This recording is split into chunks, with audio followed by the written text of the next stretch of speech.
Alright, in the previous part of the video, we visualized annual precipitation on the map for each year from 2015 to 2024. Now let's take a step further and analyze trends across these years. We achieve this by calculating the mean precipitation value for each year, and this will tell us on average how much precipitation fell within our region of interest for a specific year. Let's run the code and see. The precipitation map is displayed on the map interface for 2015 to 2024 with the legend, and mean precipitation is shown on the chart with the values displayed for each year. Now let's dive into the code.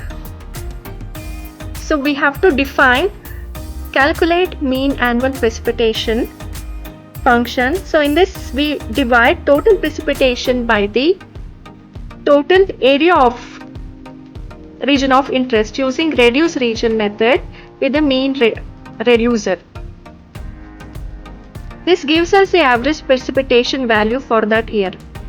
So then create a list of years and use Google Earth Engine's map function to apply the calculate mean annual precipitation function to each year. This creates a list of dictionaries where each dictionary holds a year and its corresponding mean precipitation value. To see the results on the console, we use evaluate method to bring the list from the cloud environment to our machine. Then iterate through each item, extract the year and mean precipitation, and then print them onto the console. This provides a table summarizing average precipitation values for each year.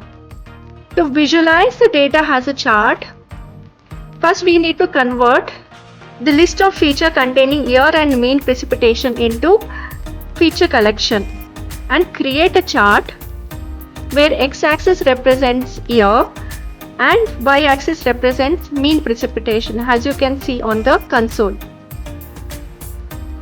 Finally, to export data as a CSV file for further analysis in the spreadsheet, you can go to task and run, and then you can export this value in CSV format and run. So this way you have both the table output and a visual representation of the mean annual precipitation trends across the years.